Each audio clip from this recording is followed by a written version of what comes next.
Good morning and welcome to Ask the Expert, an award-winning daily series from 8:30 a.m. to 9 a.m. to help small businesses. If you have any questions, ask them in the comments of the live feed.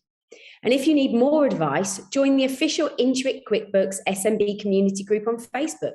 Accountants and business experts are on hand 24/7. During the live session, we will be running a poll, so please do engage with it and I'll reveal the results at the end. And to make sure you're registered for QuickBooks free annual conference, QuickBooks Connect, look out for the link in the chat. It takes place virtually on the 9th and 10th of March. The event brings entrepreneurs, small business owners and accountants together to grow, learn and connect. So my name is Michelle Flynn from Michelle Flynn Coaching, and I am a health coach and a CBT practitioner. I work one-to-one with individuals. I work with companies doing corporate talks and employee assistance programs. And my job ultimately is to help prevent people getting unwell. We have an amazing healthcare system, but actually it's a system that cares for us when we are sick. And wouldn't it make sense to do anything possible to stop that happening?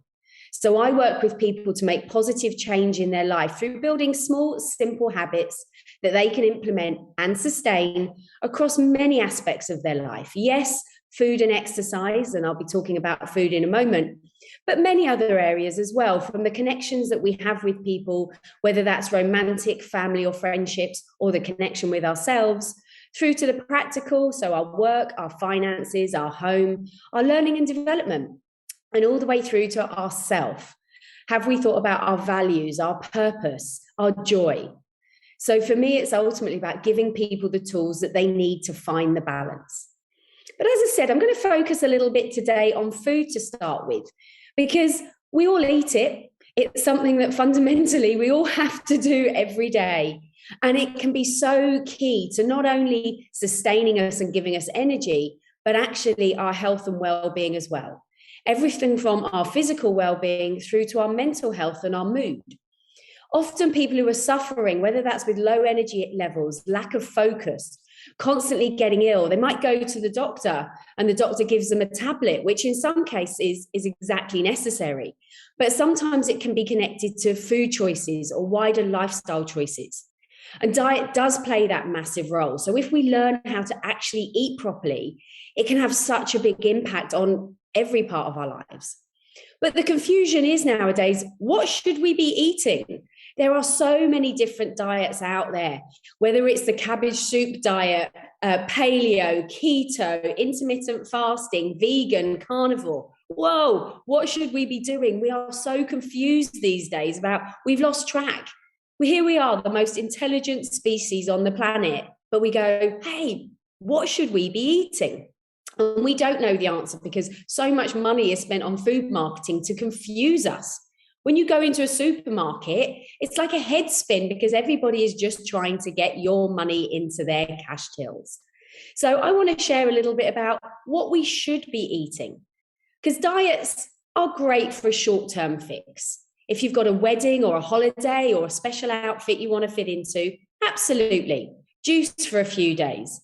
But they're not long-term. And what often happens with diet is because we're restricting ourselves, when we go back onto normal eating, not only do we put the weight back on, but we put more on. So therefore we go on another diet. And then what happens? We get fed up of being restricted. So therefore we eat normally and we put more back on. So actually with a diet, we can end up heavier by 20% than we were to start with. So by learning how to eat, we can actually get to the point where we can maintain not only a healthy weight, but more importantly than that, a healthy body and a healthy mind. So what should we be eating? Ultimately, it comes down to this: real food, single whole ingredient food. So I just thought I'd bring some along. A kiwi fruit, amazing for protecting your DNA. Have a kiwi fruit every day. Courgette, put it in a stir fry. An apple, fantastic as a snack with peanut butter on. So this is the point. It should be whole, real foods. And yes, of course, we then make meals with them. I'm not suggesting that you should just eat a leek on its own. That's not going to be great. But on a Sunday, get your potato and make roast potatoes with it, or a jacket potato. So many different things. But that's what it comes down to, is real whole foods. Think chicken breast rather than chicken nugget. Think fillet of beef rather than beef burger. That's where I'm kind of talking about. And the same goes with vegetables. It's not to say that if something says that it's plant-based or vegan, that it's healthy. I'm sorry to tell you, a Greggs vegan sausage roll is not any healthier than a Greggs meat sausage roll. So have it occasionally, but have it as a treat. It shouldn't be something that we are living on every day. We want to be reducing the processed foods, those foods that are filled with refined sugars, those saturated fats, lots of preservatives and additives and things that we just don't even recognize. So I thought I'd actually give you a little bit of an example. I've got this. This is guacamole. And a lot of people, if they're making fajitas, would use something like this in a packet. Now, I want you to start reading labels. So I'm going to have to put my reading glasses on for this because the ingredients are so small in the type. I think that's done on purpose so we don't read what's in it, that I'm going to read some out to you. So I put that on. It's still, even with reading glasses, hard to read. And the first ingredient, water, avocado, okay, chopped tomatoes, onions, okay, so far so good. Cream cheese, salt, stabilizers, preservatives, cream, modified cornstarch, rapeseed oil, acidity regulators, sugar. And then we start to go into where they're just calling sugar different names. So in here, we've got dried glucose syrup, that's sugar, dextrose, that's sugar. So there's actually 4 different types of sugar in this. And this is my point about starting to read the labels. Then you understand what really is in something. And if it's got words in it that are so small that you can't read them, or you don't know what they are, you might want to question how that is going to impact your body. So if you do like a bit of guacamole, what can you do instead? Okay, get an avocado, get some tomato, get some onion, chop it up, put it together, little bit of salt and pepper, job done. No sugar needed in guacamole. And that's just one example that I wanted to start with about the importance of reading labels. Whereas if we take something like a hummus, in hummus, there are 5 ingredients, and if you buy it in a pot, the chances are they're exactly the same 5 ingredients. Chickpeas, tahini, olive oil, lemon juice, and garlic. So if they're exactly the same ingredients that you would put in the food blender, absolutely get it out of the supermarket. I know we've got to be realistic with how much time we've all got in life. So this isn't about sort of expecting suddenly it to be perfect. We don't have Jamie Oliver in our kitchen every day. That'd be very nice. But we don't have that. We have busy lives, particularly people who have children, and understandably, you're just trying to get your kids to eat some vegetables. It can be challenging. So where should you aim? I know the government talks about 5 is the number. We should eat 5 pieces of fruit or veg a day. And if you're doing that, that is brilliant. But we can actually improve our health and our chances of living a longer, healthier, happier life by increasing that number. So where should we be aiming? We should be aiming double that. We should be aiming for 10. And people ask me about how much fruit versus vegetables, because yes, there is sugar in fruit, but it's natural sugar and you get fiber and vitamins and minerals from fruit. So please eat fruit. But if you're trying to divide that 10, my suggestion is 8 pieces of vegetables, 2 pieces of fruit. So maybe in the morning, if you're having porridge for breakfast, put a banana on the top or some blueberries. If for lunch you're having a soup, which is brilliant. If you're having a vegetable soup, maybe put a side salad. Or for dinner, if you are having fish and chips, go for it. But maybe just put some peas on the side.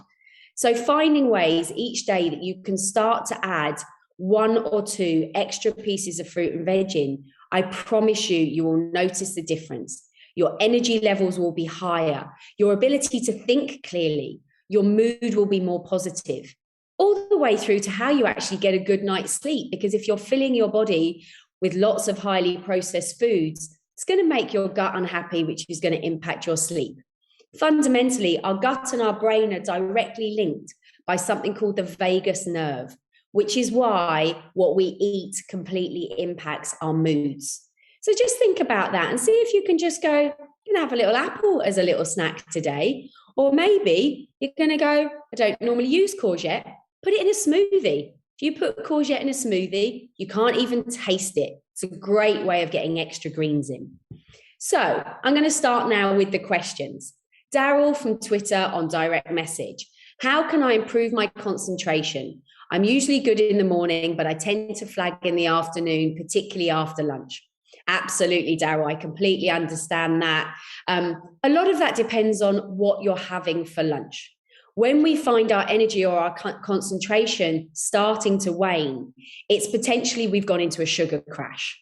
So maybe at lunch, you might be having something that's highly carbohydrate. So whether that is a sandwich or a plate of pasta, and they're great for quick energy because carbohydrate is sugar. So it gives you a quick energy burst. But what happens is it then crashes when our body basically deals with all of that sugar. So that's why we get that point, sort of particularly sort of mid-afternoon where we're reaching for the coffee or the donuts because we are tired. So what you just want to do is have a little think about what you are having for lunch. And we should definitely eat carbohydrates. I'm definitely not a person who suggests we should cut out any food group, but thinking about the type of carbohydrates you might be having, going for those more natural carbohydrates, potatoes, rice, as opposed to sort of the pastas or the sandwiches, which I know isn't always easy. One thing I do for lunch is something called a Buddha bowl, which has got some form of carbohydrate at the bottom, whether that's a quinoa or a lentil or some form of bean. I then put lots of vegetables with it. There's some salad with it, some nuts and some seeds. And that's a really good way of balancing those sugar levels to help prevent that crash. So have a little look at that. The other thing I would say, Daryl, is looking at how much sleep you're getting. Are you getting the 7 to 9 hours, and is it a good quality sleep? Because, of course, if you're tired, then that's going to impact your concentration levels as well. But do contact me if you want to give me a bit more information and we can chat through specifically what's going on with you. So we're going to move on to Aisha on Facebook Messenger. With the end of basically all restrictions to do with COVID, I'm hoping to have the majority of my team back in the office 4 days a week soon. However, I know I have a handful of staff members who are extremely anxious about the situation. What could I do to make transition smoother for them? I think the first thing is to understand why they're feeling anxious. Maybe it's the journey into work that they're nervous about. If they get some form of public transport, maybe they don't want to be in crowds of people. So if that is the case, maybe, depending on your business, obviously, there could be some flexibility around starting hours and finishing hours so that they're not in such of that peak rush hour. If it's that they're just nervous generally about being in the office around so many people, because there is definitely a social anxiety, because we just haven't been around people. We've sort of forgotten that we used to really like it. Then maybe have a look at where those people sit in, if yours is an office environment, where it is that they sit. Is there somewhere that maybe they could have a little bit more space so they don't feel like people are really close to them? So the first thing is definitely understanding why. If that's related to they have a vulnerable relative, which can often be the case, then reassuring them that as a business, you're doing everything that is possible to protect people. And then the other thing I would say is that by actually giving people the understanding about using a bit of gentle, focused breathing can really calm themselves down. So just by sort of suggesting to them that when they are feeling a bit anxious, they just take a moment. They don't worry about the time they've got to arrive at work. Obviously, again, depending if they have to be there dead at a certain time, but just to stop, close their eyes and do a little bit of gentle breathing in and out of their nose. It really helps calm the nervous system that when we are in a state of stress, our nervous system goes on high alert. And by using their breath, it can help them just bring themselves back into a state of calm, which then means that they can actually think a bit more clearly and hopefully feel less anxious about the situation. So I'm going to move on to Simone on Twitter direct message. I've always had a bit of a belly, and everything I've tried, I've failed to lose it. I've read a lot online about creating a healthy gut. Do you know anything about this, and does it work? Yes, I absolutely do. I have got a specialty in gut health. And the reason I did that is I had exactly that same problem. I'd always had a bit of a belly, and I just thought that that was what it was. I looked at my mum and my nan, and they were the same.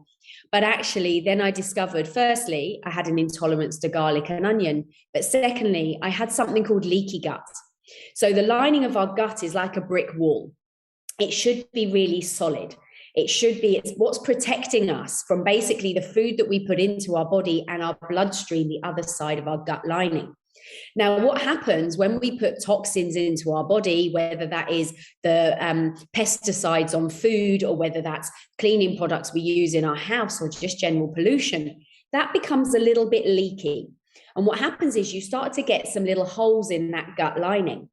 And then what happens with those holes is the food that we put into our body nips through those little holes into the bloodstream. And when we get a leaky gut, that can cause lots of different issues, from bacterial overgrowth, which can cause a bit of a belly, and it can also cause some IBS type symptoms. So we need to have a strong, healthy gut. And how we create that is, firstly, massively increasing the amount of plants, because plants are fiber. And fiber is absolutely key to what goes on in our gut. We ultimately want to have a pleasant experience in the toilet, and that means that we're getting enough fiber. So start to look at ways that you can increase the amount of plants. So fruit, veg, nuts, seeds, whole grains, and the legumes. If you increase those, that's really feeding that gut bacteria. But also by introducing a probiotic, and you can get that as a tablet form. Personally, I like to get it from food. Fermented foods like sauerkraut, kimchi, kefir, kombucha, getting it through those foods, that's really helped feed up those healthy gut bacteria, which is going to build that healthy gut. But also, Simone, it could be that there is some form of food intolerance. The two biggest ones are gluten and dairy. Beyond that, as I said, I had an issue with garlic and onion. I don't anymore, because now I have built on having a healthy gut. But it might be that you want to try a little bit of an elimination to see if there are things that helps reduce the sort of bloatedness of your belly. Right, I'm going to move on to Billy on Instagram direct message. Eating better looks different for everyone. I want to have more energy and perhaps slim down a little, but all the different diets I've tried leave me tired. How do I work out what works for me? Firstly, looking at the diets that you have done already, often when people are dieting, they're restricting themselves. They're restricting the calories, and calories are energy. Calories are our fuel. We need to have calories. And what happens when we diet, we really restrict those calories. So we're tired. We don't have the energy.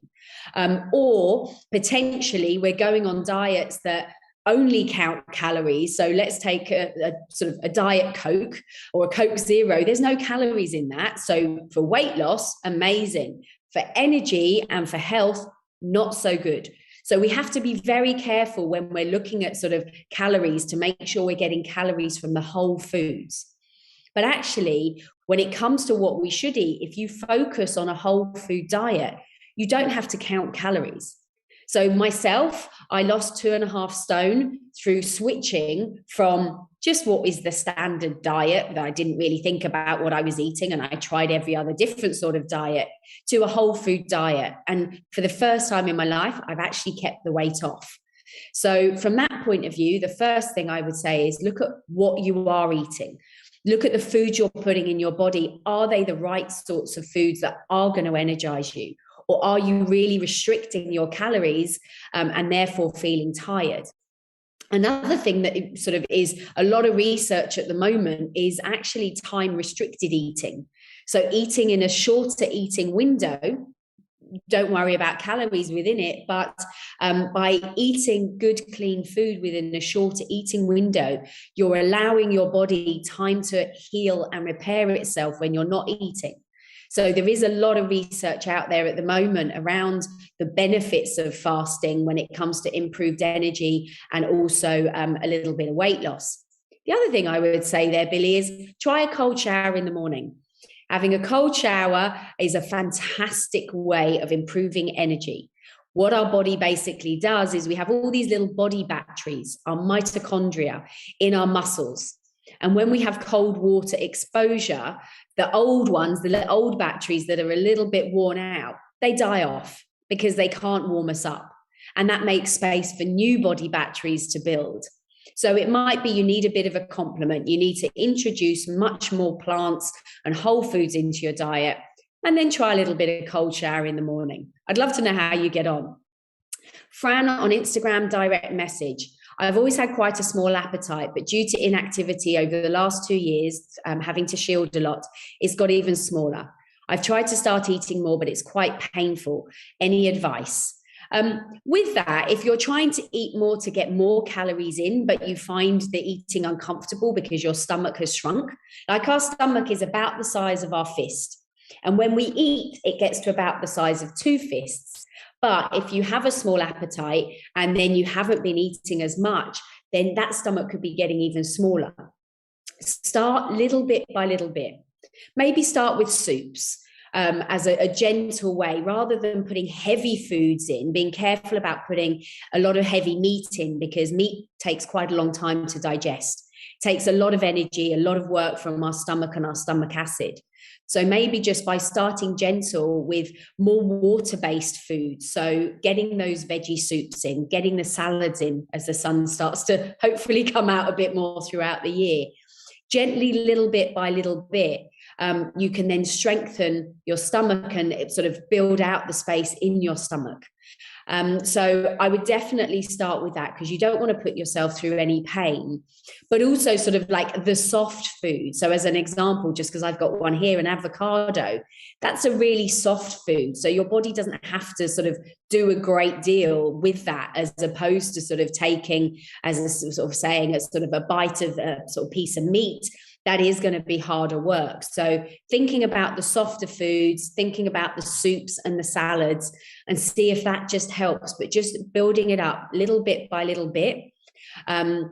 Also, other things apart from soups, if you're not a fan of soups, there's smoothies. You can get a lot of real goodness in smoothies. As I mentioned earlier, courgettes, but also spinach, cucumber, get a lot of really good greens in there. And also you could put a little bit of maybe protein in there, such as hemp powder or pea protein, as a little way of getting some extra protein into your diet as well, whilst helping build your appetite. But again, with that, because these are also individual to each of us, please, anyone, I'll make sure you've got my details and you can contact me directly at the end. We're moving on to Gina on Facebook Messenger. I've been back in the office again for a month or so recently, but I've noticed my energy levels have been a lot lower compared to when I was working from home. I think it's partly because I'm getting less sleep, but as I have to travel to work, I have less time in the day now. That's absolutely so true. Sort of the commute suddenly eats into our day, whether that's an hour each way or longer, that, as you said, potentially that would have been extra sleeping time. I think it's about really looking at how you are spending your day. And I know it does make it difficult to maybe sort of trying to get to bed a bit earlier, because if you now have to be up earlier because you've got to commute, let's just say you now have to be up at 7 o'clock instead of 8 o'clock. To get 8 hours sleep, that rewind, you need to definitely be in bed by 11, preferably even a bit earlier, to make sure you're getting enough sleep. So firstly, it's looking at the time that you need to get up, and therefore the time you need to go to bed the night before. But also, I know that's hard when we have chores, we have things to do. Is there things on your commute? And I don't know whether you drive or get public transport, but is there things that on your commute you could do? If you are getting public transport, is there life admin that you could do that you're not then having to do in an evening? If you are driving, maybe there's a podcast or an audio book that you could listen to sort of be making the use of that time. But it is difficult when suddenly now our days are going back to what it used to be like before when we were commuting, because we're not used to that. One thing that's really important is to get daylight. First thing in the morning, as the sun rises, as sort of our bodies, they're expecting to be shown the sun. Back in the day of the caveman, that's what happened with human beings. They woke up with the sun, and then the sun, basically, when it hits your eyes, it activates your hormone process. It turns off your sleep hormone and turns on your day hormone. So maybe one thing before you start the commute, whether this is when you're having your morning coffee or your morning cup of tea, is just stand outside for a moment. Really let the sun hit your eyes. Let it turn off that melatonin, that sleep hormone, and turn on that serotonin, which is your day hormone, which can help then increase your energy levels throughout the day. But you also might want to have a little look, Gina, at the food you're eating. Are you eating differently now you're back in the office? Are you having a few more snacks because maybe there's some sweets or some cakes in the office, or a fizzy drink that you might not have had at home? Because it could be that, yes, you need to get more sleep, but also you need to look at what you're doing in terms of food. And also the third one is looking at movement.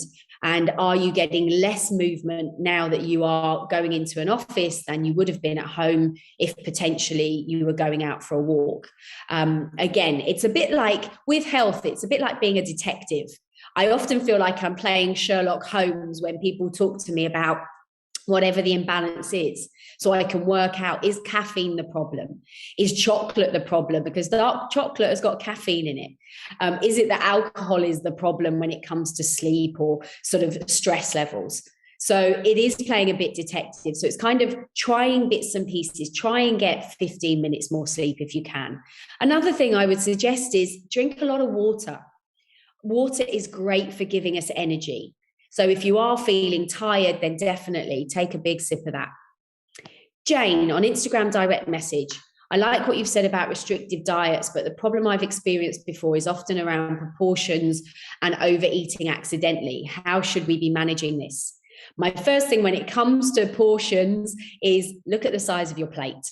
If you have your plates at home that are big plates, a friend of mine had wedding plates that on her wedding gift list, they were so big they wouldn't even fit in her dishwasher. Look at the size of your plate, because the chances are we fill it. And maybe go to a smaller plate. Maybe go to a side plate rather than a main dinner plate if it is that you're accidentally overeating. And it's becoming aware of the difference between hunger, desire, and a craving. Because hunger is when we're actually really, really hungry, genuinely. And the chances are, if you have eaten within the last 3 hours, it's not hunger. Then you've got that desire, that want to eat more, which is probably what you're experiencing. Just that like, okay, I fancy something else, and that's a desire. And then there's a craving that you get, that real specific, probably chocolate craving. When you start to notice the difference and check in with yourself and go, okay, is this hunger? Probably not. Is it a desire? Yeah, probably, because maybe you made a little bit too much of whatever you were cooking for dinner and it sat there on sort of the side and you think, I don't want to waste it. So if that's the case, invest in some Tupperware. And when you are cooking, put your portion on the plate, a smaller plate, and then straight away put the rest into the Tupperware and put it to one side in the freezer, in the fridge when it's cooled down. And then you've now got your meal for tomorrow. So definitely thinking about plates, making it easier for yourself. And then always from my point of view is I try and have as little temptation in my house as possible. Life has got temptations everywhere. You go to the supermarket, it's like a nightmare because everything is calling out to you. So in my house, I don't have any of that because then I don't have to have willpower at home because willpower is hard. Elliot on Twitter. Any advice on how to speed up from recovery from an injury without any interruptions to work and other obligations? Very much depends on what the injury is. But definitely, apart from potentially any physio work that you might need to be doing, any exercises that you might have been given, one thing that you really want to focus on when there's injury is reducing inflammation. Because inflammation is often the thing that sort of, it's good because we need it to help us heal. But inflammation in the body can also slow down some healing. So one thing that is great, a very natural anti-inflammatory food is turmeric.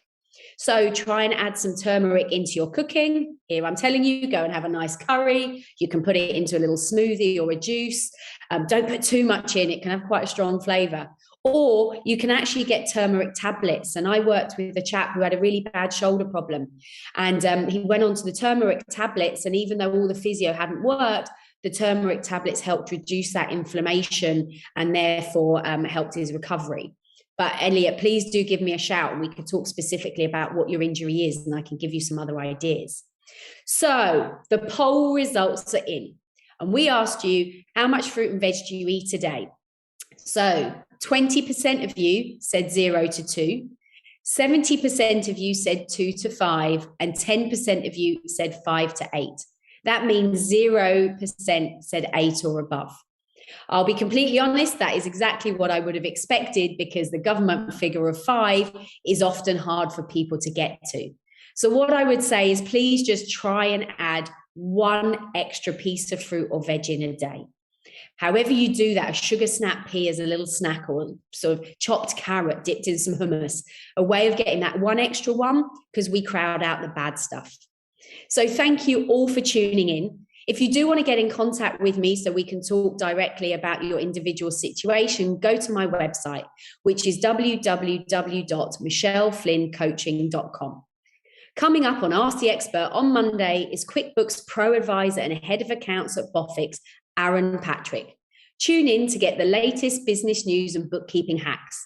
And a reminder that if you need any more advice, join the official Intuit QuickBooks SMB community group on Facebook. Accountants and business experts are on hand 24/7. I really enjoyed talking about food with you today and answering your questions, so have a great day.